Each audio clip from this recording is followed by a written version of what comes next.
Good evening, all of you. Very good evening, all. Good evening, Pragati. Good evening, Vedanti. Good evening, Mranali. Good evening, Nitisa. Good evening, Gamini. Good evening, Neha. Very good evening, all. Am I audible, all? Okay, great. Strength बहुत कम दिखाई दे रहा है. Class जल्दी चालू किया क्या मैंने आज? क्लास जल्दी स्टार्ट हुआ या टाइम पे हुआ? स्ट्रेंथ बहुत कम है हम लोगों के आज. कहाँ है बाकी लोग? ठंड लग रही है सभी लोगों को? टाइम पर ही हुआ है क्लास. ओके, तो इकोलॉजी हम लोग देख रहे हैं बेटा. और इकोलॉजी में फर्स्ट चैप्टर का थर्ड लेक्चर आज हमारा है. ऑर्गेनिज्म एंड पॉपुलेशन का हम लोग स्टडी कर रहे हैं. ओके, तो ऑर्गेनिज्म एंड पॉपुलेशन का जो हम लोग यहाँ पर स्टडी कर रहे हैं, जिसमें लास्ट लेक्चर में हम लोगों ने यहाँ पर एक तो जो फैक्टर्स होते हैं, अबायोटिक फैक्टर्स, जिसके अगेंस्ट ऑर्गेनिजम्स का रिस्पॉन्स किस तरह से होता है, ये हम लोगों ने यहाँ पर स्टडी किए थे. ओके, जिसमें हम लोगों ने यहाँ पे एक तो इकोलॉजी के 4 लेवल्स जो है वो हमने देखे थे, और इसी के बेसिस पे जो एनुअल वेरिएशंस होते हैं और उसके अकॉर्डिंग जो क्लाइमेट में चेंजेस आ रहा है, देन बायोम का फॉर्मेशन हो रहा है, ये हम लोगों ने देखे थे. जिसमें लाइफ कहाँ कहाँ पर प्रेजेंट हो सकती है, ये हम लोगों ने समझे थे. बट लाइफ की प्रेजेंस जो है, इस पे अबायोटिक के साथ ही साथ बायोटिक कंपोनेंट भी जो है बहुत इंपॉर्टेंट रोल प्ले करते हैं, ये हम लोगों ने देखे थे. फिर इसी के साथ अबायोटिक फैक्टर्स, जिसमें वाटर, लाइट, सॉइल एंड साथ ही साथ यहाँ पे जो भी इंपॉर्टेंट जो टेम्परेचर है, इसका क्या रोल होता है, ये हमने देखे थे. टेम्परेचर के रिस्पेक्ट में हमने ऑर्गेनिजम्स के टाइप्स देखे थे, जिसमें 2 टाइप्स हमने देखे थे. जिसमें फर्स्ट हम लोगों ने देखे थे यूरीथर्मल, और सेकेंड हम लोगों ने स्टेनोथर्मल. जैसे कि फॉर एग्जांपल मैंगो ट्री जो है कहीं पे भी ग्रो करते हुए नहीं दिख सकता, रीजन है. स्नो लेपर्ड की हम बात करें, या फिर टूना फिश जो है, ठीक है, इसकी हम बात करें, तो कहाँ पे होगा और कहाँ पर नहीं, ये मायने देता है बेटा उसके क्लाइमेटिक टेम्परेचर पर. टेम्परेचर के साथ ही साथ सेकंड मोस्ट इंपॉर्टेंट जो यहाँ पे कंसेप्ट हम लोगों ने अबायोटिक फैक्टर का देखे थे, वो हम देखे थे वाटर का. और वाटर के रिस्पेक्ट में हम लोगों ने वाटर की क्वालिटी हमने देखे थे. और वाटर की क्वालिटी भी ऑर्गेनिजम्स जो है उनकी लाइफ पे अफेक्ट करती है, क्योंकि वाटर एक तो फोटोसिंथेसिस के लिए बहुत इंपॉर्टेंट है, वो तो हमने देखे ही थे. बट इसी के साथ साथ यहाँ पे जो सैलिनिटी है, उसका पीएच जो है, एक केमिकल कंपोजिशन, ये भी बहुत मायने देता है. जिसमें हमने सैलिनिटी जो है इनलैंड वाटर, सी और हाइपर सैलिन लेगूम्स में हम लोगों ने देखे थे कितना यहाँ पर होता है. ओके, एक इंपॉर्टेंट डेटा है जो आप लोगों को याद रखना है.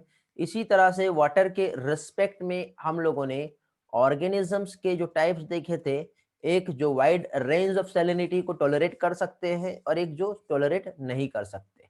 जो टॉलरेट कर सकते हैं वो यूरी हैलाइन, और जो नहीं कर सकते हैं वो होते हैं क्या चीज, स्टेनो हैलाइन. ये हम लोगों ने यहाँ पे समझे थे. और इस रिस्पेक्ट में हमने देखे थे कि कोई भी जगह पे रहने वाला, जैसे कि हो सकता है कि कोई भी एनिमल एक एक्वाटिक हैबिटेट में रह रहा है, जिसमें से एक जो कि फ्रेश वाटर की हैबिटेट में रहेगा और एक जो मैराइन हैबिटेट में रहेगा. तो फ्रेश वाटर या फिर मैराइन हैबिटेट में रहने वाला एक जगह से दूसरी जगह यदि मूव करता है, तो उसके ऑस्मोटिक कंसंट्रेशन में प्रॉब्लम होने की वजह से उसका डेथ तक के हो सकता है. ये हम लोगों ने यहाँ पे देखे थे किस तरह से डिफरेंट टाइप की फिश जो है उसका क्या रोल होता है.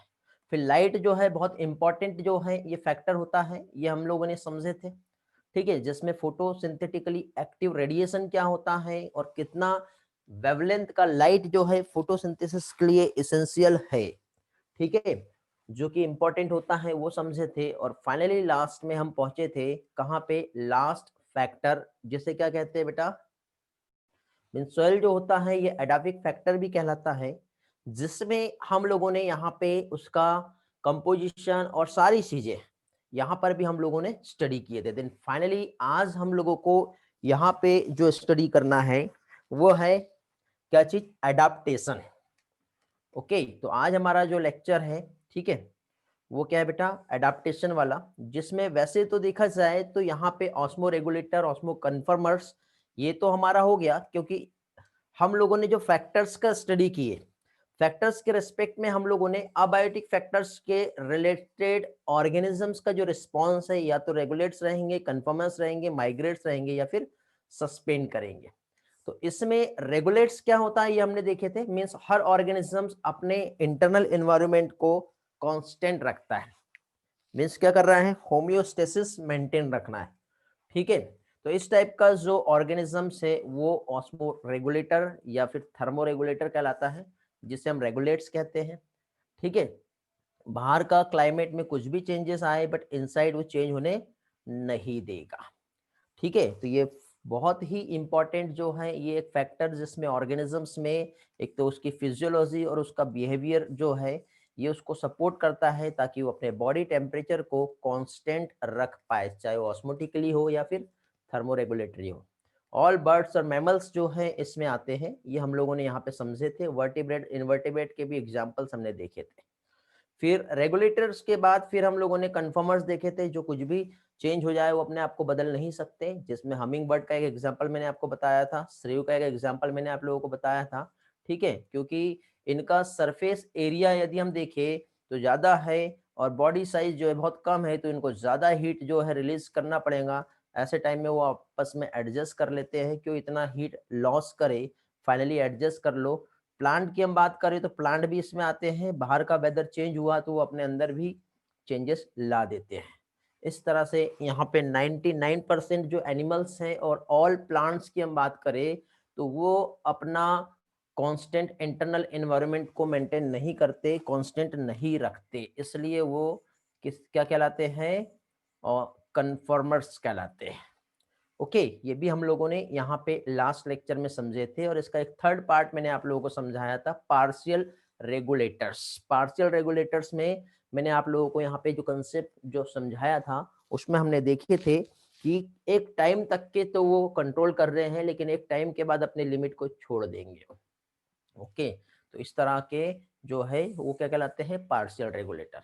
फिर नेक्स्ट पॉइंट्स हमने यहाँ पे जो स्टडी किए थे वो था माइग्रेट्स, जैसे साइबेरियन क्रेन का मैंने आपको एक एग्जांपल यहाँ पे जो है एक्सप्लेन किया था।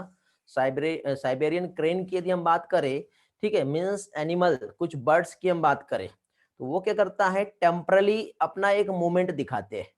टेम्परली मूवमेंट की बात यदि हम कहें तो हो सकता है कि उनमें एक बहुत अच्छी सेंसिंग पावर होती है और वो स्ट्रेसफुल कंडीशंस को पहचान लेते हैं।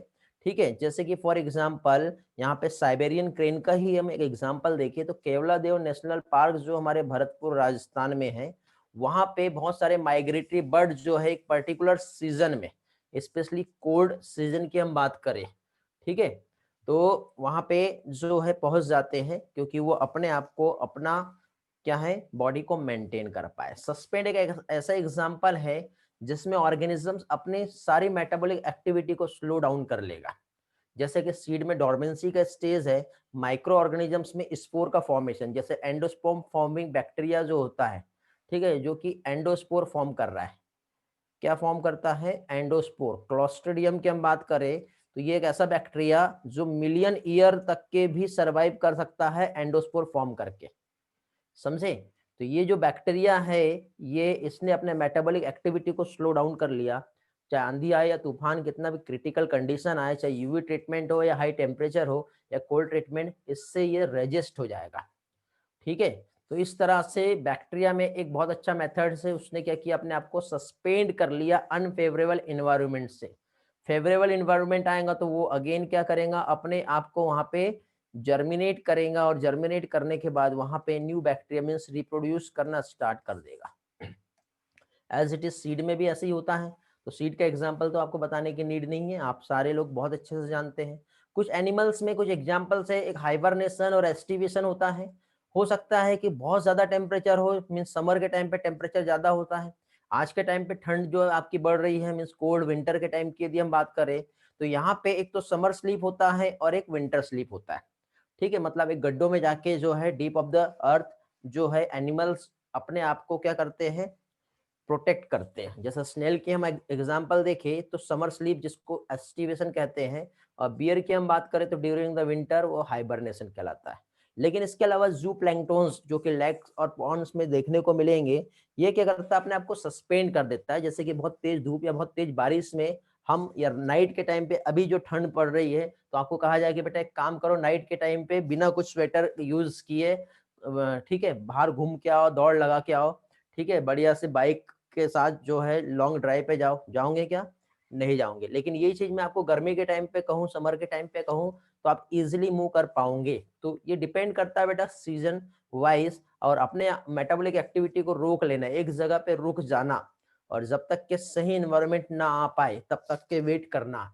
ये क्या कहलाता है बेटा? सस्पेंड करना, मीन्स डायपॉज। कुछ स्टूडेंट को डायपॉज क्या होता है, वो एनसीईआरटी ने सारा कुछ ना एक साथ वहां पे सारा डेफिनेशन बता दिया है, ऐसा कॉम्पैक्ट कर दिया, इसलिए वो प्रॉब्लम होती है। वैसे तो मैं एनसीईआरटी से ही ये वाला डेटा समझाने वाला था आपको पहले, बट बाद में डिसाइड किया कि बेटा उससे ज्यादा बेटर आपका ये स्लाइड प्रेजेंटेशन अच्छा रहेगा, क्योंकि आपको बहुत अच्छे से सारी चीजें समझ में आ जाएगी।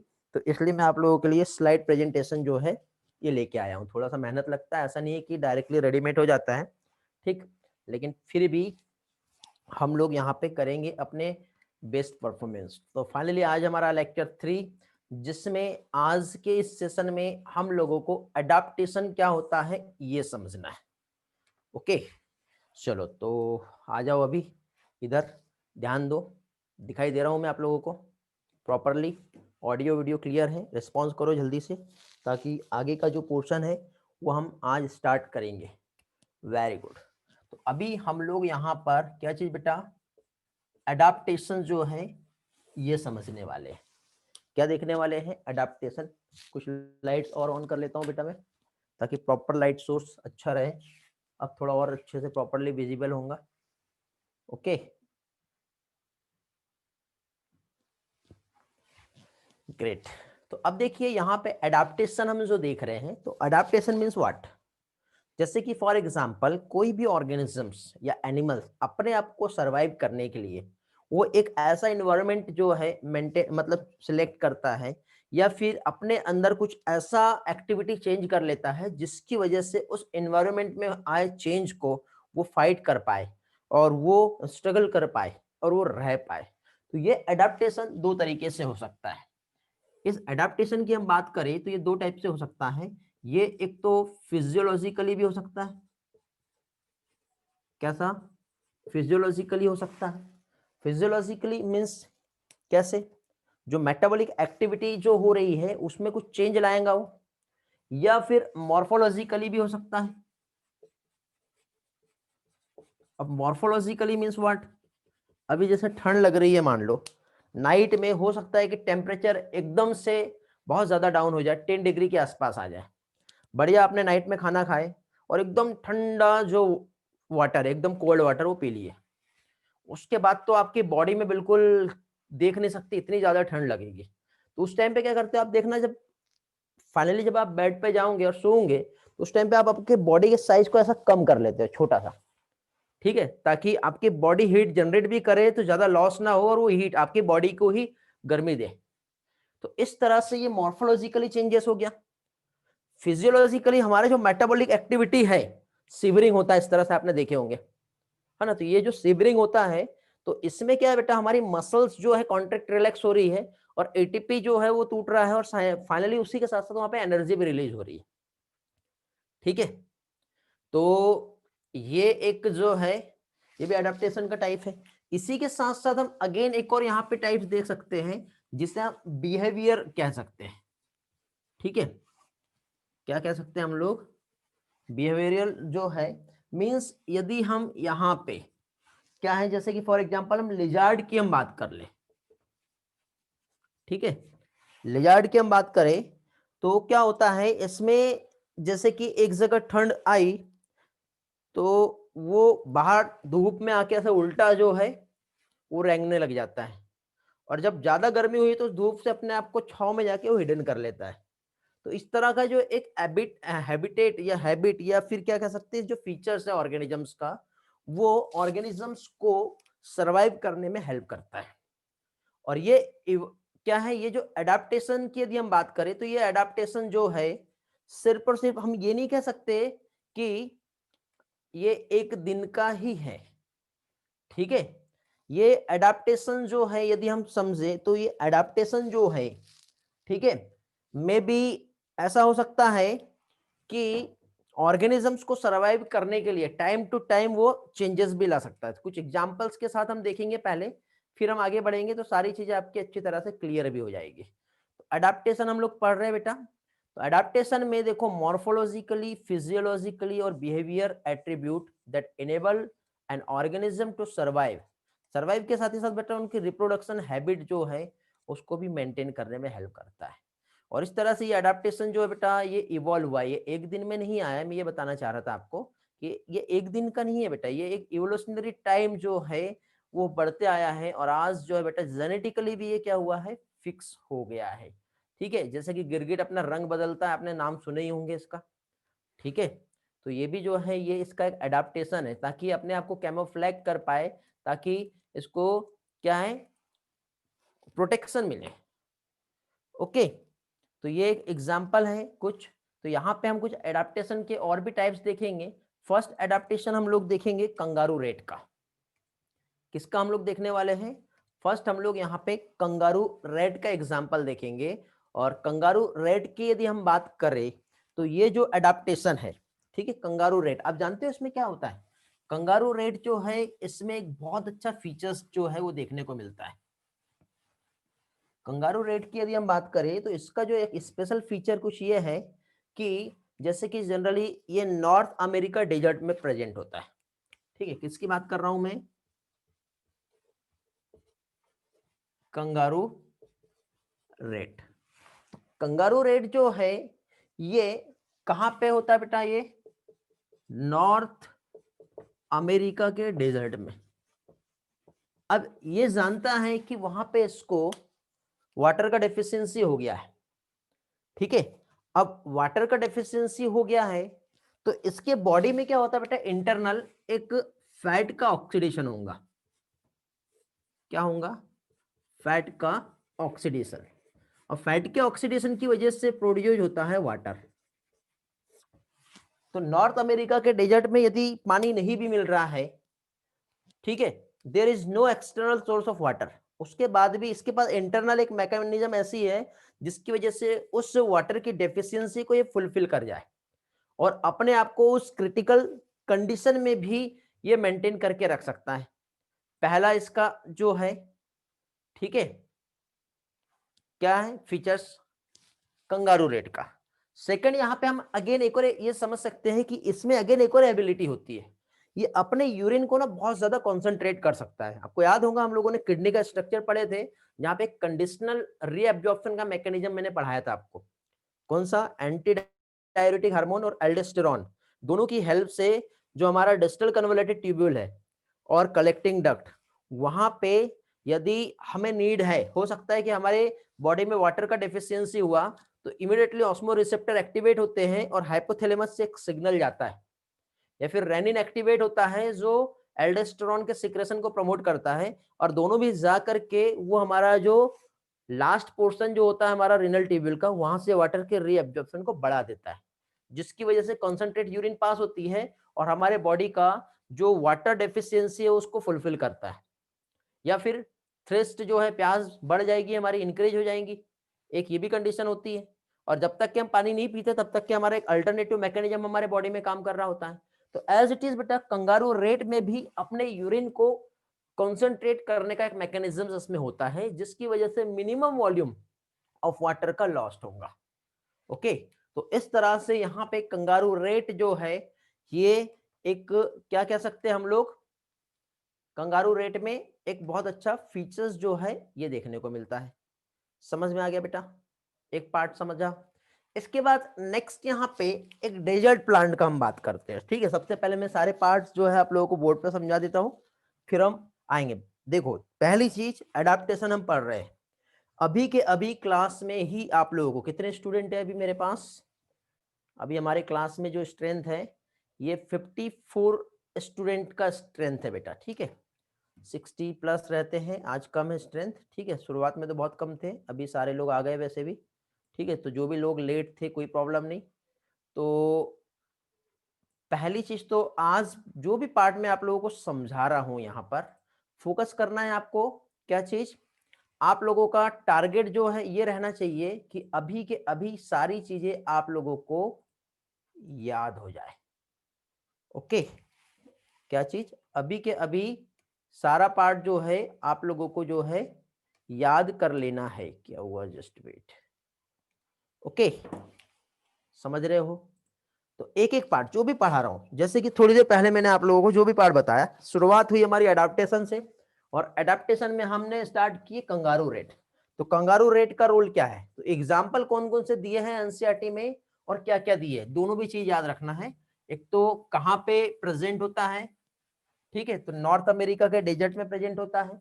साथ ही साथ क्या चीज इसमें जो एडाप्टेशन है, क्या चीज ऑक्सीडेशन हो रहा है फैट का, ये याद रख लो। सेकंड बेटा एडाप्टेशन जो डेजर्ट प्लांट है, क्या चीज डेजर्ट प्लांट की हम बात करें या फिर जेरोफाइटिक प्लांट हम कह सकते हैं, ऐसे प्लांट जो डेजर्ट में रहते हैं, ग्रो करते हैं। तो बेटा अब ऑब्वियसली यदि इस डेजर्ट प्लांट की हम बात करें तो ट्रांसपीरेशन तो हर प्लांट में होगा, क्योंकि वहां पे भी बेटा यूवी इंडेक्स बहुत हाई है, सनलाइट आ रहा है, तो वाटर का लॉस तो वहां पे होने ही वाला है। बट ये वाटर के लॉस को बचाने के लिए डेजर्ट प्लांट में क्या होता है बेटा, उसकी जो सरफेस जो होती है, ये वाली जो क्यूटिकल लेयर होती है, तो क्यूटिकल लेयर जो रहेगी वो कैसी रहेंगी बेटा, ये हो जाती है थिक। थिक होने की वजह से इजिली वाटर लॉस नहीं हो पाता है इसमें। साथ ही साथ इसकी जो लीफ है, यहाँ पे जो स्टोमेटा जो रहते हैं वो डीपली रहते हैं, मीन्स सनकेन स्टोमेटा इसमें देखने को मिलेंगे। कैसे? सनकेन स्टोमेटा जो है इस प्लांट में प्रेजेंट होते हैं, जिसकी वजह से अगेन बेटा क्या होगा, मिनिमाइज होगा लॉस ऑफ वाटर, जो है वो वाटर लॉस कम हो गया। सेकेंड, इसी के साथ साथ यहां पे देखो ये जो स्टोमेटा जो होते हैं ये जनरली डे के टाइम पे क्लोज होंगे, डे में क्लोज रहेंगे। तो डे में क्लोज और नाइट में ओपन रहेंगे, तो डे में क्लोज होने की वजह से, क्योंकि स्टोमेटा जब ओपन होंगे तो ऑब्वियसली लॉस ऑफ वाटर ज्यादा हो सकता है, गैसेस एक्सचेंज ज्यादा हो सकता है। तो ड्यूरिंग द डे टाइम क्या होंगे, इस टाइप के स्टोमेटा क्लोज रहेंगे। ठीक है, तो जैसे डेजर्ट प्लांट किसकी हम बात कर रहे हैं, तो एक एग्जांपल मैं आपको बता देता हूं। ओफुन्सिया एक प्लांट है, इस प्लांट में कुछ इस तरह से फीचर्स देखने को मिलता है। अब लीफ यदि ऐसी रही तो और ज्यादा प्रॉब्लम होगी, तो लीफ ऐसी नहीं होती इसमें, इस प्लांट में ऐसी ऐसी लीफ होती है बेटा, स्पाइनी लीफ। ठीक है, तो इस तरह से लीफ ने अपने सरफेस एरिया को रेड्यूस करके स्पाइन बना लिया। तो स्पाइन बना लिया तो फोटोसिंथेसिस तो होगी, किसके थ्रू होगी बेटा, स्टेम के थ्रू होगा, लेकिन जो लॉस ऑफ वाटर है वो क्या है, बहुत ही रेयर होगा। तो इस तरह से ये जो अडाप्टेशन है डेजर्ट प्लांट में, ये कुछ इस तरह से होता है। सेकेंड अडाप्टेशन हम यहां पर देखेंगे मैमल्स का। तो मैमल्स जनरली बेटा ऐसे जो कोल्डर क्लाइमेट में रहते हैं, किसमें, कोल्डर क्लाइमेट में। ये वाला पार्ट समझ में आ गया, याद कर लेना है।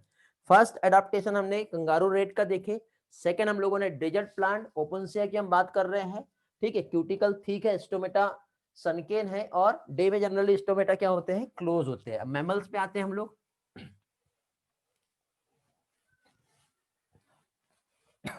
ऐसे मैमल्स जो जनरली कोल्डर क्लाइमेट में रहते हैं,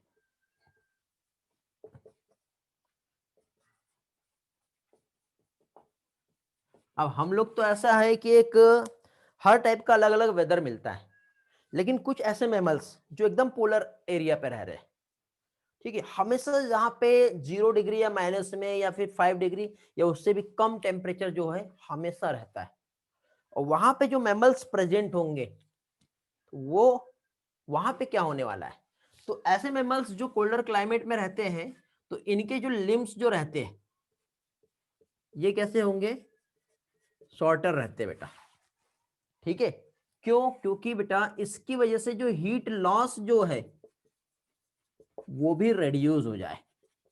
आपने देखना अभी ठंड के टाइम पे आपके ये जो फिंगर्स है, ये ईयर्स जो होते हैं, नोज, ठीक है, हमारे फुट वाले जो पैर वाला जो हिस्सा होता है वो बहुत ज्यादा ठंडा होता है, और वहां से हमारी हीट कंटिन्यूसली लॉस होते जाती है। तो इसलिए हम जनरली जो है मफलर का यूज करते हैं, टोपा का यूज करते हैं, है ना। अपन हम लोग जो है इस तरह से जो है प्रोटेक्शन ले पा रहे हैं। बट जो हमेशा वहां पर रह रहे हैं वो क्या करेंगे, तो उनके लिम्स जो रहेंगे वो क्या रहेंगे, शॉर्ट हो जाएंगे, जिसकी वजह से हीट लॉस जो है वो भी क्या होगा, रेड्यूस हो जाएगा। तो इस कंसेप्ट को एक्चुअली जो डिस्कवर्ड किया है और जिसने रिसर्च की और जिसने कहा है, साइंटिस्ट है जिसका नाम है एलन, ठीक है, और ये एलन रूल के नाम से भी जाना जाता है। ठीक है, एक बर्जमैन्स रूल्स होता है और एक एलन रूल होता है। एनसीईआरटी ने सिर्फ एलन रूल बताया है, बर्जमैन्स रूल्स नहीं बताया है, तो उसके बारे में हम थोड़ा अलग से एक्स्ट्रा पॉइंट्स में हम समझेंगे। बट अभी आपको ये एलन रूल्स जो है ये समझना है क्या चीज है। ठीक, तो यहाँ पे हम लोगों ने मैमल्स जिसके शॉर्ट लिम्स जो कि हीट लॉस को प्रोटेक्ट कर पाए, साथ ही साथ बेटा यहाँ पे इनकी जो है क्या, जैसे कि एक एग्जांपल लेते हैं, सील्स का हम एक एग्जांपल लेते हैं। तो सील्स जो होता है इसकी जो बॉडी होती है, जैसे स्किन के जस्ट नीचे जो होती है एक लेयर, जिसे ब्लबर कहते हैं, क्या कहते हैं, ब्लबर, थिक लेयर होती है ये ब्लबर लेयर। तो इसकी वजह से क्या होगा, ये इंसुलेटर की तरह काम करती है। इंसुलेटर की तरह मींस जो बॉडी से हीट लॉस भी ना हो पाए और उसको एक प्रोटेक्शन मिले। ठीक है, तो देखो जहां से जो एरिया था लिम्स वाला, यहां से हीट लॉस ज्यादा हो सकता था, तो उसको प्रोटेक्शन दे दिया। किस तरह से प्रोटेक्शन दिया, प्रोटेक्शन कैसे दिया, उसको छोटा कर दिया। दूसरा, बॉडी से हीट लॉस हो सकता था तो उसको प्रोटेक्शन दे दिया। कैसे दिया बेटा, वहां पे एक इंसुलेटर लेयर बना दी। तो इस तरह से इस टाइप के एनिमल्स जो है उनको यहाँ पे एक इस तरह का प्रोटेक्शंस जो है ये मिलता है। कुछ एनिमल्स ऐसे बेटा जिसमें फिजियोलॉजिकल और बायोकेमिकल जो है चेंजेस देखने को मिलते हैं। जैसे कि फॉर एग्जांपल हम साइनोबैक्टीरिया का हम एग्जांपल लेते हैं। क्या चीज, साइनोबैक्टीरिया का हम एग्जांपल ले लेते हैं। तो साइनोबैक्टीरिया जो है, ठीक, इनमें कुछ चेंजेस ऐसा होगा कि ये अपनी जो फिजियोलॉजिकल एक्टिविटी या फिर बायोकेमिकल एक्टिविटी जो होती है, एक तो फिजियोलॉजिकल और दूसरा बायोकेमिकल, इसमें कुछ चेंजेस होते हैं जिसकी वजह से आप देखना जनरली जैसे जो डीप सी हाइड्रोथर्मल वेंट जो होता है, जहां पे temperature more than 100 degree Celsius होता है, तो मोर देन 100 डिग्री सेल्सियस रहने के बाद भी कुछ बैक्टीरिया वहां पे प्रेजेंट होंगे, या हॉट वाटर या सल्फर स्प्रिंग्स की भी हम बात करें तो वहां पर भी जैसे थर्मोफाइल्स, थर्मोएसिडोफाइल्स, ऐसे कुछ बैक्टीरिया वहां पे प्रेजेंट होते हैं। क्यों, क्योंकि उन्होंने अपने आप को ऐसा अडेप्टेशन किया, उनका फिजियोलॉजिकल एक्टिविटी, बायोकेमिकल एक्टिविटी, उनका बॉडी का जो सेल जो लेयर है वो कुछ इस तरह से जो है मॉडिफाई हो गया है। ठीक है, जनरली जैसे कि कुछ फिश की हम बात करते हैं, ठीक है, बहुत सी फिश जनरली जो अंटार्कटिक वाटर में जो प्रेजेंट होती है, जहां पे 0 डिग्री सेल्सियस के आसपास टेम्परेचर होता है। ठीक है, किसकी बात कर रहे हैं, तो बैक्टीरिया था। ठीक है, कुछ फिश, कौन सी फिश, जो अंटार्कटिक रीजन में होती है। तो अंटार्कटिक रीजन जो है, अंटार्कटिक वाटर में जो फिश प्रेजेंट है, जहां पे टेम्परेचर जो है 0 डिग्री सेल्सियस के आसपास।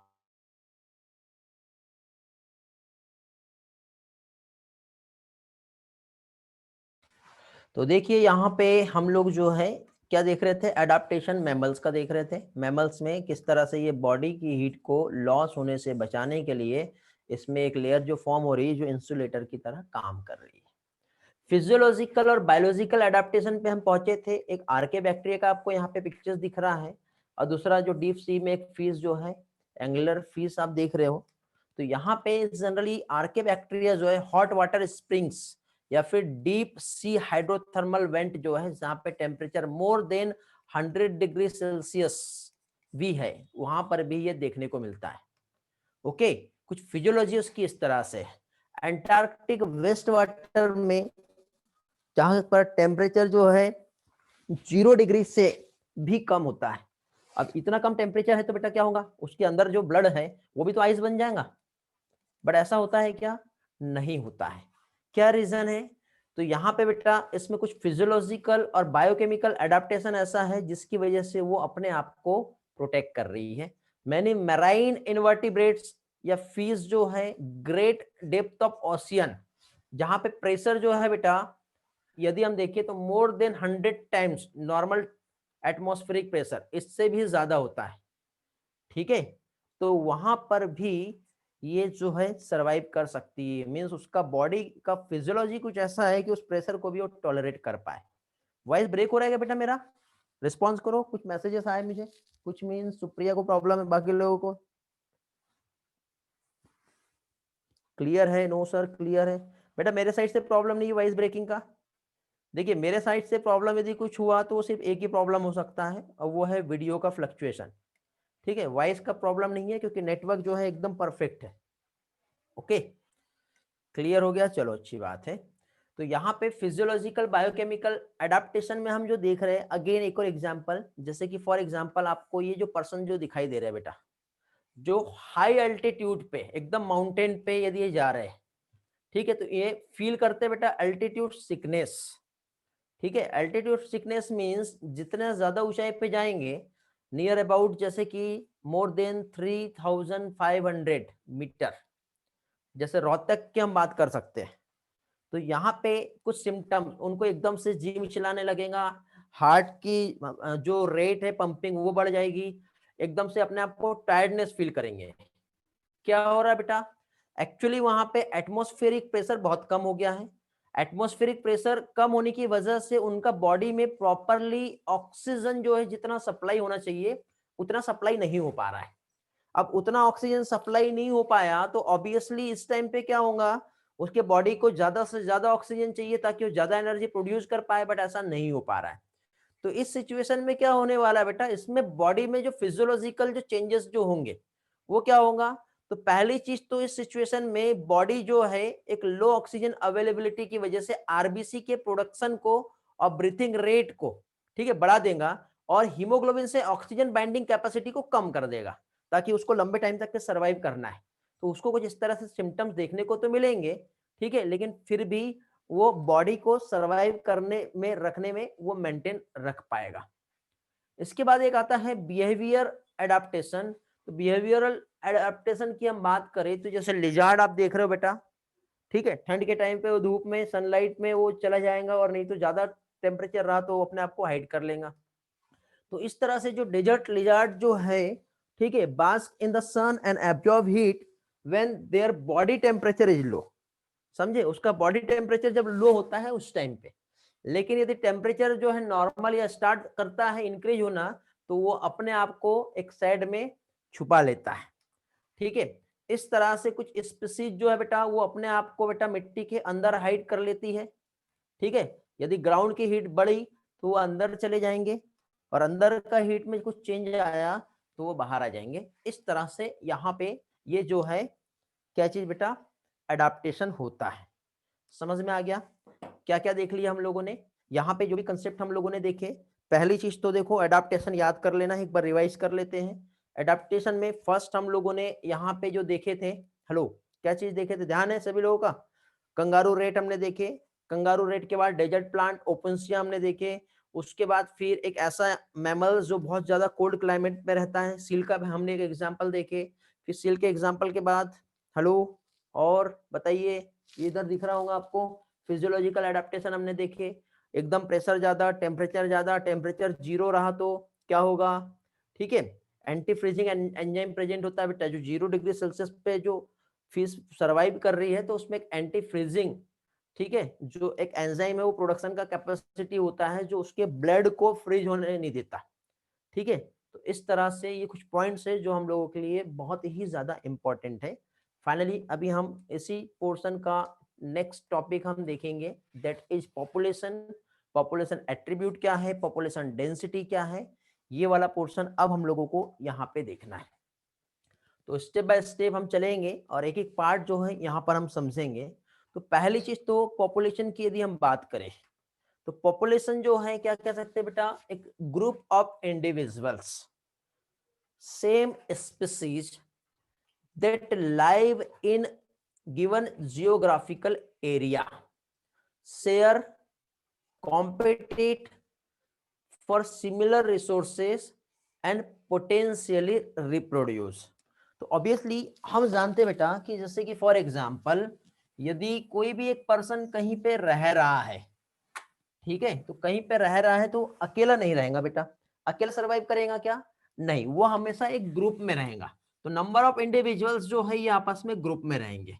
ग्रुप में रहने के साथ ही साथ इनके बीच में आपस में कंपटीशन होगा, सेम रिसोर्सेस हो सकता है, इन्वायरमेंट के साथ भी ये स्ट्रगल करेंगे क्योंकि सेम उनको लाइट, सेम टेम्परेचर, सेम सारी चीजें मिलने वाली है। साथ ही साथ इनके बीच में बेटा पोटेंशियल रहेगा रिप्रोड्यूस करने का।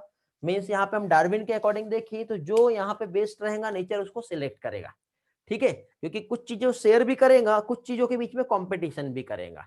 तो ये सारी चीजें जो है यहाँ पे मायने देती है। और इस तरह से इंडिविजुअल का जब ग्रुप रहता है तो वो कंप्लीटली मिलके क्या कहलाता है बेटा? पॉपुलेशन कहलाता है। तो इसके कुछ कैरेक्टरिस्टिक्स है जो हम लोगों को यहाँ पे समझने हैं। ओके, ये वाला पार्ट समझ में आ गया। तो यहाँ पे कुछ एग्जाम्पल्स दिए बेटा। ऑल कॉर्मोरेंट्स जो कि वेटलैंड में प्रेजेंट है, आप यहाँ पे देख रहे हो, ये एक जो हमारा बर्ड्स होता है, ठीक है, कॉर्मोरेंट्स।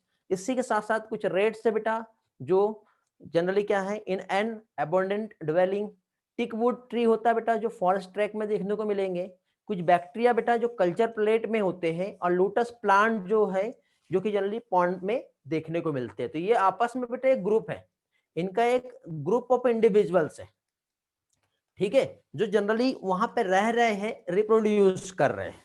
और पॉपुलेशन इकोलॉजी हम लोग यहाँ पे जो देख रहे हैं पॉपुलेशन, तो पॉपुलेशन इकोलॉजी की हम बात करें तो एक इम्पॉर्टेंट एरिया है इकोलॉजी का, जिसमें हम इकोलॉजी को एक पॉपुलेशन जेनेटिक्स और इवोल्यूशन के तक के हम लोगों को स्टडी करना है, कैसे उसमें चेंजेस आए हैं, ठीक है, और उनके एक जीन में क्या चेंज आए हैं, और जीन में चेंज आने की वजह से उनका बॉडी का एक्सटर्नल फॉर्म में क्या चेंजेस आए, फीचर्स में चेंजेस आए, ये सारी चीजों का हम लोगों को यहाँ पर स्टडी करना है। तो हम यहाँ पे बेटा पॉपुलेशन एट्रीब्यूट्स का स्टडी करेंगे। पॉपुलेशन एट्रीब्यूट्स मींस क्या होता है? तो पॉपुलेशन एट्रीब्यूट जिसमें हम बर्थ रेट को देखते हैं, ठीक है। एक बेटा सिंगल एक इंडिविजुअल की हम बात करें तो एक पर्सन जो है, एक पर्टिकुलर एक इंडिविजुअल्स की हम बात करें तो इसमें सिर्फ और सिर्फ क्या होगा, या तो इसका डेथ होगा या फिर इसका बर्थ होगा। ओके, या तो इसकी डेथ होने वाली है या तो इसकी बर्थ होने वाली, सिंगल। लेकिन एक हम पॉपुलेशन की हम बात करें तो वहां पे डेथ को नहीं देखते बेटा, हम डेथ या फिर बर्थ रेट को हम देखते हैं, क्योंकि वहां पे एक ग्रुप के बीच की बात हो रही है। तो ये कहलाता है पॉपुलेशन एट्रीब्यूट, ठीक है। इसी के साथ साथ इसमें आती है population density. Population density means उसमें पर्टिकुलर पॉपुलेशन में कितना ग्रोथ हुआ है, उसका साइज बड़ा है या उसका नंबर्स बड़ा है या उसका बायोमास बड़ा है, क्या चीज बड़ा है, तो ये हम लोग पॉपुलेशन डेंसिटी के रेस्पेक्ट में समझेंगे। पर्टिकुलर यहाँ पे कोई इंडिविजुअल्स रह रहे हैं तो उसमें कितने मेल और कितने फीमेल है और उसका रेशियो क्या है, वो कहलाता है सेक्स रेशियो, ठीक है। और एक आता है age pyramid. Age pyramid means आज के टाइम पे जो है पॉपुलेशन कितनी है, बहुत ज्यादा है या फिर बहुत कम है, बट आगे आने वाले टाइम पे किस तरह से जाएंगे तो उसको हम एक पिरामिड के रिस्पेक्ट में हम देखते हैं। प्री रिप्रोडक्टिव, पोस्ट रिप्रोडक्टिव और रिप्रोडक्टिव एज जो होती है, तो उसको हम एज पिरामिड के रिस्पेक्ट में समझेंगे। तो कुछ ये पॉइंट्स है जिसको हम स्टेप बाय स्टेप समझने वाले हैं। ओके, तो स्टेप बाय स्टेप हम एक एक पार्ट जो है यहाँ पे हम लोग देखेंगे, ठीक है, कि क्या क्या यहाँ पे फीचर्स होते हैं और क्या क्या यहाँ पे चेंजेस आते हैं। तो स्टेप बाय स्टेप, जैसे कि फॉर एग्जांपल थोड़ी देर पहले ही मैंने आप लोगों को यहाँ पे कुछ कंसेप्ट समझाया था।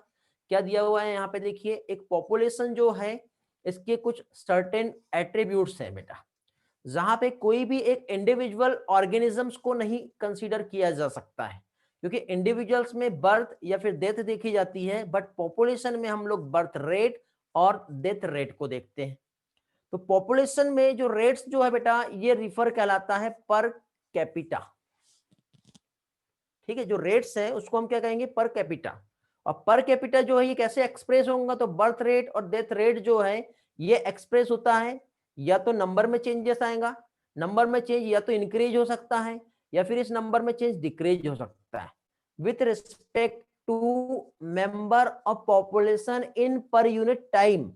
ये टाइम बहुत इंपॉर्टेंट है, आपके एनसीईआरटी में टर्म यूज नहीं किया, आपको ये याद रखना है, ठीक है। जो भी पॉपुलेशन में कोई भी मेंबर्स है या तो बढ़ जाएगा या फिर कम हो जाएगा, तो उसमें क्या चेंजेस आ रहे हैं ये हम लोगों को यहाँ पे देखना है। तो अब देखिए यहाँ पे हम लोग पॉपुलेशन एट्रीब्यूट, जिसमें सबसे पहले हम लोग बर्थ रेट को समझेंगे। किस चीज को समझेंगे बेटा हम लोग, सबसे पहले हम बर्थ रेट को समझेंगे कि क्या होता है यहाँ पर। तो देखिए बेटा बर्थ रेट की यदि हम बात करें तो बर्थ रेट में सबसे पहले यदि हम देखें तो एक हम लोटस के प्लांट का एग्जांपल लेते हैं, ठीक है। पॉपुलेशन एट्रीब्यूट हम समझ रहे हैं। पॉपुलेशन एट्रीब्यूट क्या है आपको अभी समझ में आ गया होगा इसका डेफिनेशन। हेलो, पॉपुलेशन एट्रीब्यूट्स में हम सबसे पहला इसका एट्रीब्यूट जो होता है वो हम देख रहे हैं, दैट इज बर्थ रेट्स। अब बर्थ रेट्स की यदि हम बात करें तो बर्थ रेट्स जो है मींस यदि हम देखें तो यहाँ पे एक पर्टिकुलर जो कैपिचा हम कहते हैं, ठीक है, एक कैपिटल की हम बात करें तो यहाँ पे जो चेंजेस आ रहा है, जैसे कि सपोज यहाँ पे ये एक पॉन्ड है, क्या है ये एक पॉन्ड है। इस पॉन्ड में लोटस प्लांट है, ठीक है। इस पॉन्ड में ये जो है ये लोटस प्लांट है।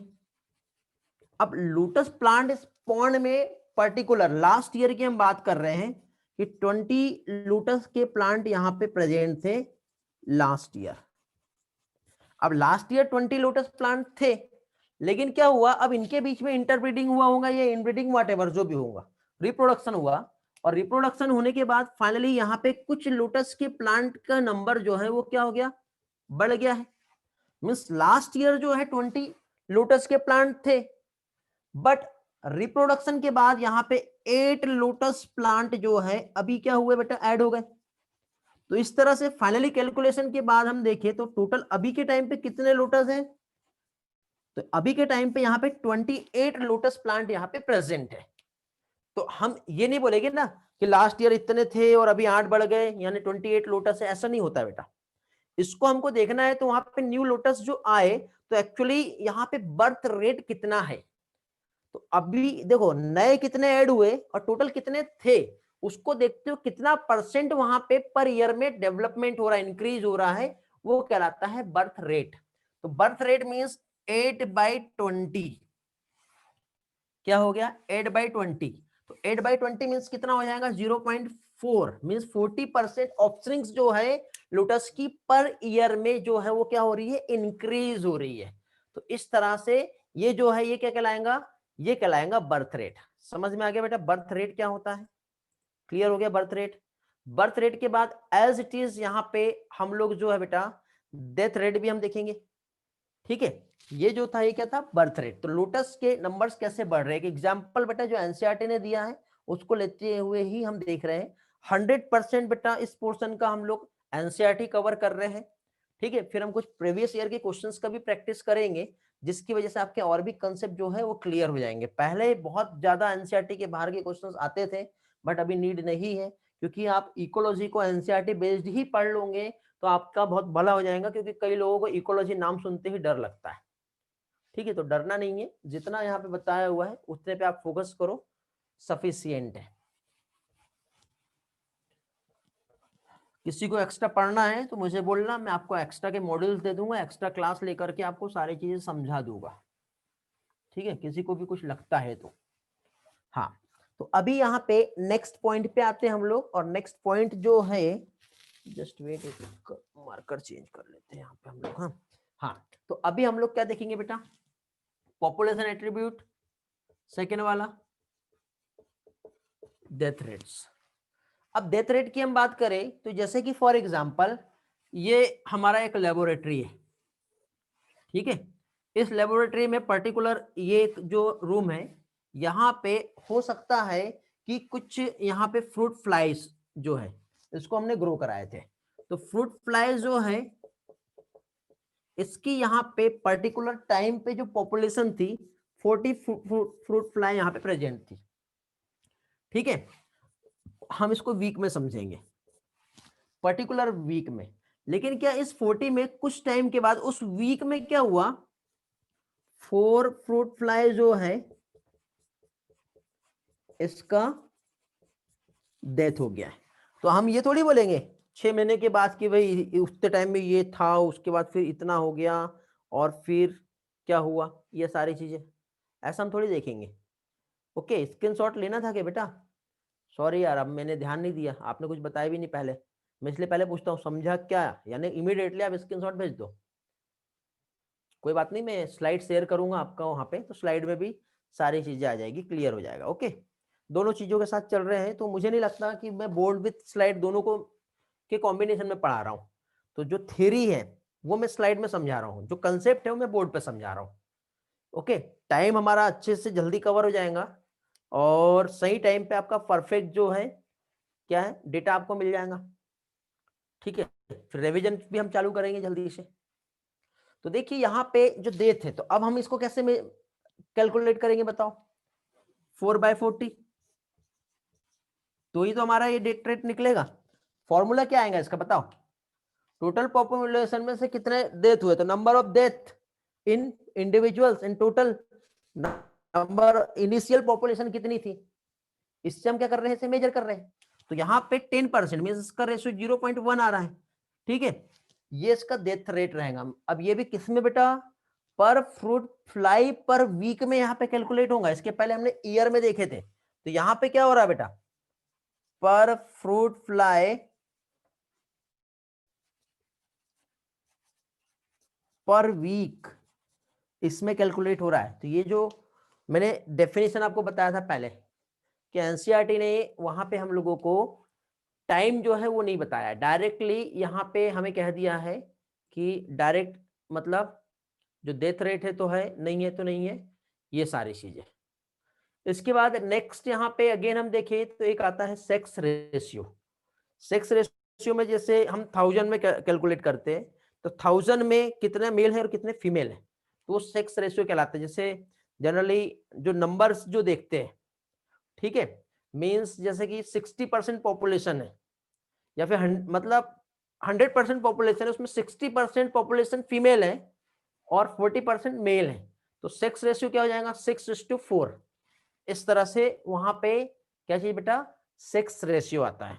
और फाइनली इसके बाद फिर नेक्स्ट हम लोगों को जो है वो पढ़ना है पिरामिड। तो एक काम करते हैं, अगेन जो है हम लोग जो कंसेप्ट समझ रहे थे वहां पे वापस से आते हैं। मींस क्या देख रहे थे हम लोग? बर्थ रेट हम लोग देख रहे थे, तो स्लाइड से भी समझ लेते हैं। देखिए बेटा, बर्थ रेट यहाँ पे दिख रहा है आपको। बर्थ रेट पर्टिकुलर एक पॉन्ड जो है, इसमें 20 लोटस प्लांट थे लास्ट ईयर, ये आपको पिक्चर दिख रहा है। या फिर यहाँ पे कितने बर्थ हुए, पहले कितने थे और बाद में कितना बर्थ हुआ, ठीक है, वो हम बर्थ रेट से हम मेजर करेंगे। तो रिप्रोडक्शन होगा, 8 इंडिविजुअल प्लांट जो है वहां पे ऐड हो गए। तो करंट पॉपुलेशन तो 28 है, बट 28 पॉपुलेशन हम नहीं देखेंगे, इसका बर्थ रेट जो है पर ईयर के अकॉर्डिंग कितना आ रहा है। तो यहाँ पे 0.4 ऑफस्प्रिंग्स पर लोटस पर ईयर, ये जो रहेगा वो रहेगा बर्थ रेट। पॉपुलेशन हम पढ़ रहे हैं, पॉपुलेशन एट्रीब्यूट जिसका बर्थ रेट अभी हमने समझे। नेक्स्ट पार्ट अभी हम लोग डेथ रेट समझेंगे। डेथ रेट में ये आपको फ्रूट फ्लाई का पिक्चर दिखाई दे रहा है। फ्रूट फ्लाई में यहाँ पे पर कैपिचर जो डेथ हो रही है वो हम देखेंगे। तो 4 इंडिविजुअल्स लेबोरेटरी पॉपुलेशन जो कि 40 फ्रूट फ्लाई थी, जिसमें से ड्यूरिंग द वीक जो है 4 फ्रूट फ्लाई का क्या हो गया बेटा? डेथ हो गया है। अब 4 फ्रूट फ्लाई का जब यहाँ पर डेथ हो गया है, तो फाइनली यदि हम देखें तो डेथ रेट क्या रहेगा? तो 4 की डेथ हुई टोटल में से 40 में से, तो उसका 0.1 मींस 10% जो है फ्रूट फ्लाई एक वीक में जो है उसका डेथ होते जा रहा है। तो आगे चल के कितनी रह जाएगी ये भी तो हमको कैलकुलेट करना है, तभी तो हम पॉपुलेशन क्या है हम इसका अंदाजा लगा सकते हैं। एक साल के बाद कितना पॉपुलेशन होगा, अभी कितना पॉपुलेशन है, आगे चल के कितना होगा, नहीं तो पॉपुलेशन एक्सप्लोजन तो नहीं हो जाएगा। ये सारी चीजों का मेजरमेंट बेटा हम लोग यहाँ पे इसी तरह से हम करते हैं, समझे? तो इसलिए बेटा हम लोग ये सारी चीजों को यहाँ पे इकोलॉजी में पढ़ रहे हैं। तो देखो इकोलॉजी में हमारा ये जो भी पार्ट्स हम लोग यहाँ पे देख रहे हैं, इसके आगे नेक्स्ट पार्ट हम लोग देखेंगे अभी सेक्स रेशियो। बताओ इसमें से कितने मेल और कितने फीमेल है। तो ये पर्टिकुलर पॉपुलेशन है, इसमें मेल और फीमेल जो है इसको मेजर करना वो क्या कहलाता है? Sex ratio. पर्टिकुलर हर एक पॉपुलेशन का सेक्स रेशियो होता है, जैसे कि 60 एंड 40% हम देखें या 6:4 हम निकाल सकते हैं। ठीक है, तो कितने फीमेल और कितने मेल है। ठीक है, हर एक स्टेट का बेटा अपना एक सेक्स रेशियो है, वहां पे कितने फीमेल है और कितने मेल है ये भी देखा जाता है। ठीक है, आगे next most very most important topic है जिसे हम कहेंगे एज पिरामिड। एज पिरामिड की यदि हम बात करें तो जनरली बेटा एक स्ट्रक्चर हम लोग जो है ये हम प्लॉटेड करेंगे। ठीक है, मींस जनरली एक जो भी परसेंटेज ऑफ इंडिविजुअल्स है, ठीक है, मीन्स एक ह्यूमन पॉपुलेशन है और ह्यूमन पॉपुलेशन में कितने वहां पे क्या कह सकते हैं, कितने परसेंट एडल्ट है, कितने परसेंट वहां पे बच्चे हैं और कितने परसेंट जो है उससे ज्यादा वहां पे प्रेजेंट है। तो इस तरह से हम लोग एक स्ट्रक्चर जो है हमें मिलता है एक पर्टिकुलर इंडिविजुअल्स का, जो भी एक पर्टिकुलर एज ग्रुप के अकॉर्डिंग, और जब हम उसे प्लॉट करेंगे तो इस तरह का जो रिजल्ट जो स्ट्रक्चर मिलेगा वो कहलाएगा एज पिरामिड। क्या कहलाएगा बेटा, वो कहलाएगा एज पिरामिड। तो एज पिरामिड की यदि हम यहाँ पे बात करें, ठीक है, तो एज पिरामिड जो है जैसे कि हम लोग यहाँ पे जो देख रहे हैं, तो इसमें देखिए बेटा पहली चीज तो एक ह्यूमन पॉपुलेशन है।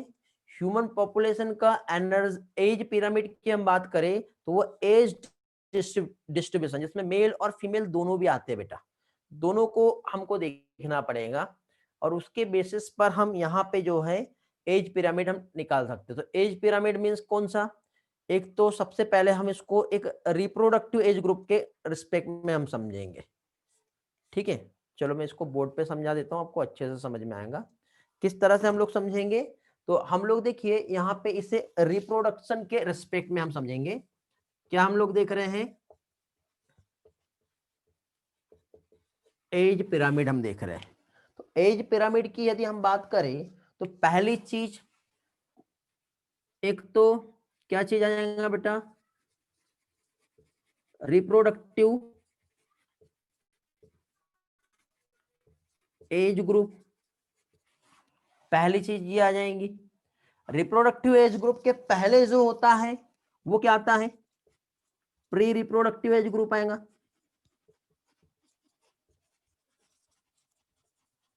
इसके बाद में जो आएगा वो क्या कहलाएगा बेटा, post reproductive age group. Means यहां पे जो रिप्रोडक्टिव फेज जो है इसको हम लोगों ने 3 टाइप में डिवाइड कर लिए, reproductive age, pre and post. अब यदि हम यहां पे इसका एक पिरामिड यदि प्लॉट करते हैं with respect to growth status, किसके अकॉर्डिंग, ग्रोथ स्टेटस। तो ग्रोथ स्टेटस के अकॉर्डिंग यदि हम देखें तो हो सकता है कि यहां पे जो पॉपुलेशन अभी है, ठीक है, ये कुछ इतनी है। कौन सी वाली पॉपुलेशन है ये, प्री रिप्रोडक्टिव वाली पॉपुलेशन है। अब प्री रिप्रोडक्टिव वाली पॉपुलेशन है, रिप्रोडक्टिव एज ग्रुप जो है हो सकता है कि ये कुछ इस तरह से इतने हैं, और इसके बाद पोस्ट वाले और कम है। तो इसको यदि हम एज पिरामिड को हम समझे तो ये जो ग्रोथ स्टेटस है ये किस में जाएगा, ग्रोइंग, स्टेबल या डिक्लाइन, ऐसे 3 टर्म्स हम लोगों को यहाँ पे देखना पड़ता है। अरे यार ये क्या हो गया फिर से, ओके। हाँ तो क्या बता रहा हूं यहाँ पे एक्सपांड, स्टेबल या डिक्लाइन, इस कंडीशन पे इस ग्राफ में हम देखें तो पॉपुलेशन जो है क्या है, ये अभी ज्यादा थी और यहाँ पे हमने क्या देखे थे, पॉपुलेशन कम है अभी। तो एक टाइम के बाद जब ये जो है यहाँ पे हो सकता है कि नए बच्चे आ जाए, लेकिन ये जो है ये रिप्रोडक्टिव में चला जाए तो ये बढ़ जाएगा इस तरह से, फिर ये और आगे बढ़ेगा तो ये और बढ़ जाएगा। तो इस तरह से ये जो है ये क्या करेगा, एक्सपांड करेगा। क्या करने वाला है, एक्सपांड करने वाला है। चलो तो यही पार्ट मैं आपको स्लाइड से समझा देता हूं, अभी आपको एक कंसेप्ट तो समझ में आ गया होगा। ठीक है, तो यहाँ पे क्या देख रहे बेटा, हम लोग एज पिरामिड हम लोग देख रहे थे। तो एज के अकॉर्डिंग जो यहाँ पे डिस्ट्रीब्यूशन जो किया हुआ है 3 टाइप्स में यहाँ पे डिस्ट्रीब्यूट किया हुआ है, ये आपका एनसीईआरटी का ही डायग्राम है। तो इसमें देखो एक्सपांडिंग मीन्स देखो अभी पर्टिकुलर पॉपुलेशन अभी यहाँ पर है, ठीक है, कौन सा, प्री रिप्रोडक्टिव, इसका ग्रोथ स्टेटस बहुत ज्यादा है। लेकिन ये जब आगे बढ़ेगी तो ये वाली इधर शिफ्ट हो जाएगी और ये वाली इधर शिफ्ट हो जाएंगी और इनका डेथ हो जाएगा। तो ये जब इधर शिफ्ट हो जाएंगी और ये इधर होंगी तो इस तरह से फाइनली जब इसकी बारी यहाँ आएंगी तो ये इसका स्टेटस को इस तरह से रहेगा।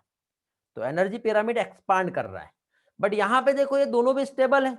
जितना यहाँ पे आपको रिप्रोडक्टिव दिख रहा है उतना ही प्री रिप्रोडक्टिव दिख रहा है। तो ये दोनों आगे जाएंगी तो ये कुछ चेंज नहीं होगा, ऐसा कैसे रहने वाला है। डिक्लाइन में देखो अभी देखो छोटे बच्चे कम है और जब इनकी बारी आएंगे सर्वाइव करने की तो बूढ़े तो चले जाएंगे लेकिन बच्चे कम रहेंगे तो ऑब्वियसली पॉपुलेशन डिक्लाइन ही करेंगी। तो इस तरह से हम लोग जो है यहाँ पे एज ग्रुप के अकॉर्डिंग पॉपुलेशन का हम अंदाजा लगा सकते हैं कि आने वाले टाइम पे पॉपुलेशन का एक्चुअल स्टेटस क्या रहेगा। इतना समझा। अब हम लोग पॉपुलेशन का साइज और पॉपुलेशन की डेंसिटी क्या होती है, जिसको हम एन से रिप्रेजेंट करते हैं, ये भी हम लोग देख लेते हैं। ओके, तो देखिए यहां पे स्टेबल फिर से बताना है तेजस्विनी। देखो, जैसे कि फॉर एग्जांपल यहां पे आपका ये वाला जो ग्रुप है, ये प्री रिप्रोडक्टिव एज ग्रुप है, और इसके बाद ये वाला जो ग्रुप है, ये रिप्रोडक्टिव ग्रुप है। इसके बाद ये वाला जो ग्रुप है, ये तो बूढ़े वाला है ना, पोस्ट रिप्रोडक्टिव, जो बूढ़े हैं, ये बच्चे हैं, ये एडल्ट है, और ये बूढ़े हैं। तो अब जब यहाँ पे ये वाला इधर शिफ्ट होगा और ये वाला इधर शिफ्ट होगा, तो ये इधर आ जाएगा और ये इधर आ जाएगा। तो ये बच्चे वाला क्या हो गया बेटा, अभी रिप्रोडक्टिव में आ गया, और रिप्रोडक्टिव वाला कहाँ चला गया बेटा, पोस्ट रिप्रोडक्टिव में। अब यहाँ पे न्यू बच्चे फिर से आ जाएंगे। तो ये इस तरह से ये जो पिरामिड जो बनेगा वो स्टेबल रहेगा, जैसा का वैसा रहेगा, कुछ चेंजेस आएगा कि इसमें नहीं आएगा। तो स्टेबल वाला इस तरह से यहाँ पे बताता है। तेजस्विनी समझ में आ गया बेटा, क्लियर हुआ? रिस्पॉन्स करो, समझा?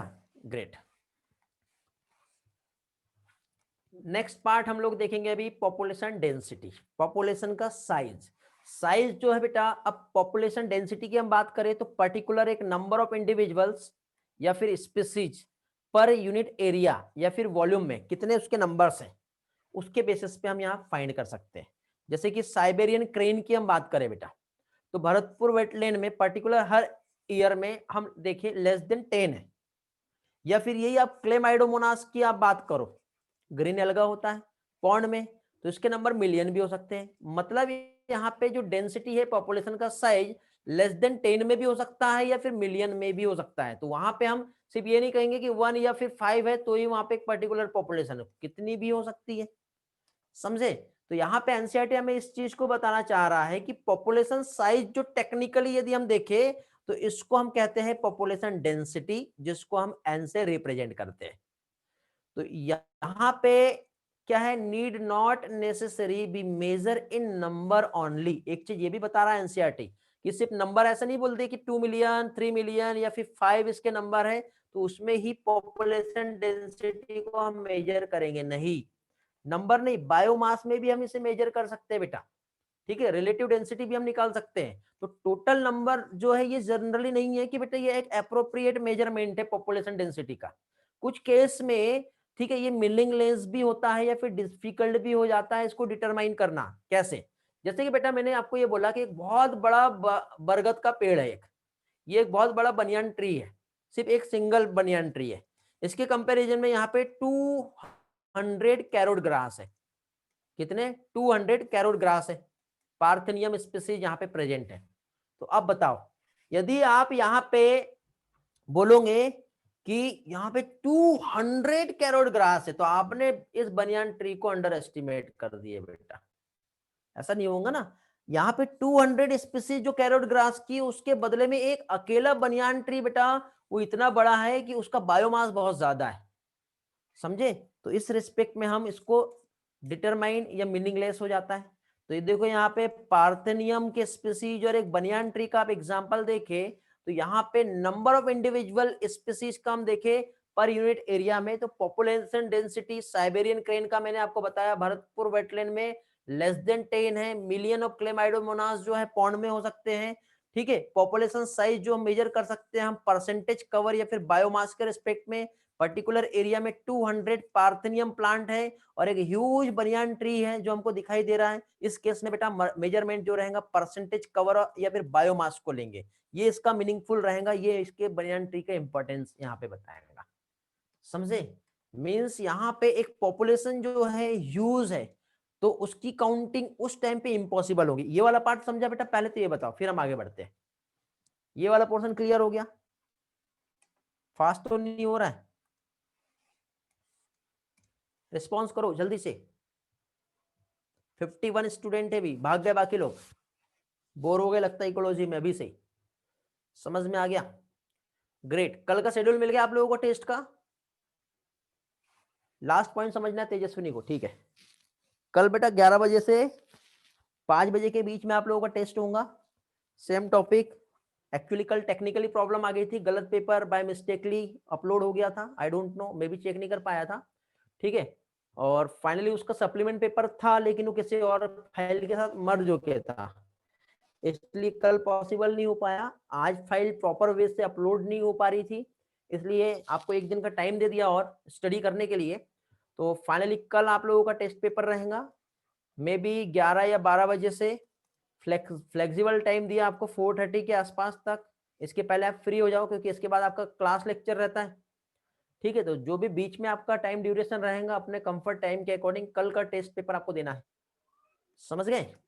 तो इस चीज का ध्यान रखेंगे आप। और दूसरी चीज,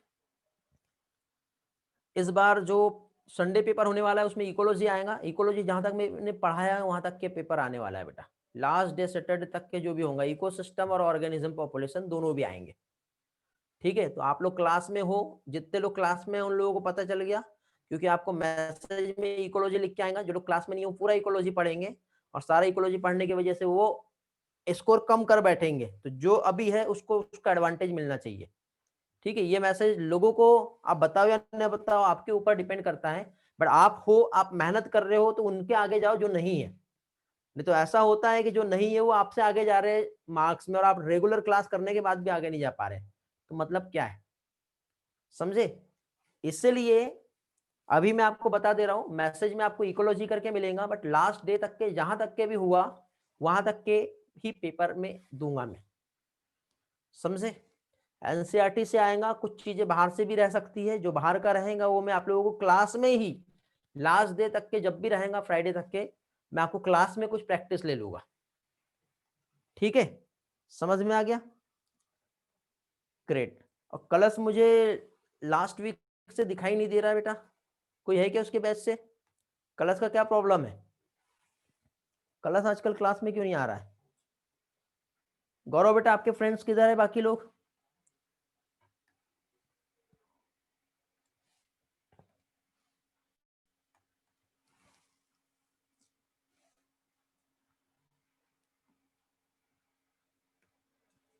चलो कोई बात नहीं, जो भी है। कलश से बात हो तो बोलना, सर ने याद किए हैं। कहाँ गायब है ये? बीच में प्रॉब्लम बताया था बॉडी हेल्थ का, शायद सॉल्व हो गया होगा, ज़्यादा प्रॉब्लम तो नहीं हुई बेटा उसे? दूसरे लेक्चर में आ रहा है या नहीं आ रहा है कलश? कलश की डिमांड थी कि सर पीपीटी से पढ़ाओ, स्लाइड से पढ़ाओ, जल्दी हो जाएगा, और अभी वही गायब है। चलो तो आगे बढ़ते हैं। अब देखिए यहाँ पे हम लोग जो पॉपुलेशन डेंसिटी जो हम समझ रहे थे, तो पॉपुलेशन देखिए बेटा, एक तो हमने कैसे काउंट कर सकते हैं वो हमने देखे। अब जैसे कि फॉर एग्जांपल हम एक लेबोरेटरी में कल्चर मीडिया में हम बैक्टीरिया को हम पेट्री डिश में हम काउंट कर रहे हैं। आप जानते हैं बैक्टीरिया का पॉपुलेशन थोड़ी देर में मिलियन ऑफ बैक्टीरिया यहाँ पे हो जाएंगे, और इस मिलियन ऑफ बैक्टीरिया को आप एक एक ऐसे काउंट करोगे थक जाओगे। तो इस टाइम पे आप कैसे काउंट करोगे? बहुत बड़ा प्रॉब्लम आ गया ना। तो इस टाइम पे बेटा जरूरी नहीं है कि आप एप्रोप्रिएट कितना उसका जो डेंसिटी है, मतलब एब्सोल्यूट पॉपुलेशन डेंसिटी को मेजर करें, ठीक है? बल्कि उससे ज्यादा बेटर जो रिलेटिव डेंसिटी जो होती है वो ज्यादा बेटर होती है। जैसे कि फॉर एग्जांपल मैंने ये कहा कि यहाँ पे ये एक 1000 स्क्वायर मीटर का एक एरिया है, और इस एरिया में ये फॉरेस्ट है बेटा, इतने बड़े एरिया में, और इतने बड़े एरिया में ये जो फॉरेस्ट है इसमें कितना बायोमास है आपको फाइंड करना है। अब यदि आप बाइक से भी आप लेके घूमोगे और उसका बायोमास कैलकुलेट करोगे तो कर पाओगे क्या? नहीं। तो फिर क्या करोगे इसके लिए? तो इसके लिए बेटा आप पर्टिकुलर इतना एरिया पकड़ लोगे, और इतने एरिया में कितना बायोमास आ रहा है और मल्टीप्लाई बाय 1000, समझे? तो आप उसका रिलेटिव डेंसिटी को मेजर कर सकते हैं, और इस तरह से बेटा फाइनली उससे आप फाइंड कर सकते हो कितना आ रहा है। तो यही चीज यहाँ पे जो है बताया हुआ है। जैसे नंबर जो है कभी कभी डिफिकल्ट हो जाते हैं जब पॉपुलेशन ह्यूज रहे, तो उस केस में हम लोग रिलेटिव डेंसिटी जो होता है without knowing absolute population density उसका हम यूज करते हैं। जैसे कि फॉर एग्जांपल हमने फीस को पकड़े हैं पर ट्रे में, तो ये इंडिकेट करता है टोटल पॉपुलेशन डेंसिटी। जैसे कि पर्टिकुलर रिवर में या लेक में कितना फीस था, तो हमने पर्टिकुलर एरिया में कितने फीस हमने इसको पकड़ लिए। ठीक है, तो कितना फीस एक बार में आया, उसके अकॉर्डिंग हम टोटल उसमें हम कितना फीस हो सकता है वो हम देख सकते हैं। एक इनडायरेक्ट एस्टिमेशन, पॉपुलेशन साइज हमको देखना है। जैसे टाइगर की ही हम बात कर ले, कोई एक नेशनल पार्क में जाके आपको बोला कि टाइगर कितने काउंट करो, तो ये बहुत बड़ा मतलब जोखिम लेने वाला काम हो गया। फिर बात बोलोगे आप आज कुछ तूफानी करते हैं, है ना, टाइगर आके आपको तूफान बना देगा फिर। तो ऐसे टाइम पे क्या होता है बेटा, जो पग मार्क्स होते हैं या फीकल पैलेट्स जो होते हैं पोटी, ठीक है, तो उसको भी जैसे डीएनए फिंगरप्रिंट होता है ना, ऐसे इसका प्रिंटिंग होता है। तो इसको आप काउंट करके इस बात का अंदाजा लगा सकते हैं कि वहां पे कितने एक्चुअली टाइगर प्रेजेंट है। तो ये एक चीज है जिसकी हेल्प से आप लोग यहाँ पर मेजर कर सकते हैं। तो ऑलमोस्ट शायद टाइम हो चुका है, आगे का भी कुछ पार्ट है। पॉपुलेशन ग्रोथ, पॉपुलेशन मॉडल जो है ये हम लोगों को स्टडी करना है। नेटेलिटी वगैरह जो है ये वाला पार्ट बीच में रह जाएगा आधे से, तो एक काम करेंगे, ये वाला पोर्शन हम नेक्स्ट लेक्चर में कंटिन्यू करेंगे, ज्यादा बेटर रहेगा। ठीक है बेटा, किसी को कुछ डाउट है, कुछ पूछना है तो आप लोग पूछ सकते हो। ठीक है, 5 मिनट्स टाइम है आपके लिए, कुछ पूछना है तो आप लोग पूछ सकते हो, अदरवाइज आगे का पोर्शन हम लोग फाइनली फिर नेक्स्ट लेक्चर में ही कंटिन्यू करेंगे।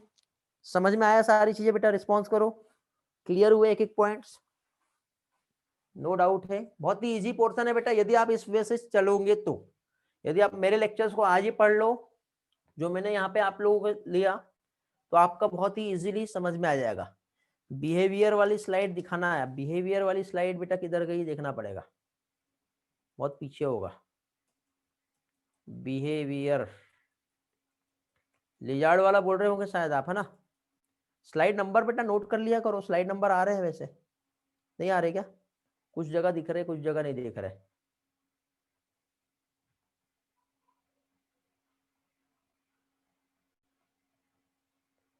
ये वाला है क्या बेटा? देखो, पूछो, कुछ पूछना है कुछ? कुछ भी हार्ड नहीं है बेटा, बहुत इजी है। ठीक है, अभी तो इजी वाला पोर्शन चल रहा है, इसके बाद बेटा जो हम लोग पढ़ेंगे, जो ग्रोथ कर्व, पॉपुलेशन एक्सप्लोजन वाला पार्ट जो है ना, वो थोड़ा सा टफ जाता है। लॉजिस्टिक ग्रोथ कर्व है, ठीक, वो प्रॉब्लम करता है, तो उस क्लास को मिस नहीं करना, ध्यान से समझना अच्छे से वाला पार्ट। हो गया बेटा? देखो, क्लियर है? चलो, तो नो डाउट, तो फाइनली एंड करते हैं आज का लेक्चर, और अच्छी तरह से प्रिपेयर करो बेटा, अपना बेस्ट दो।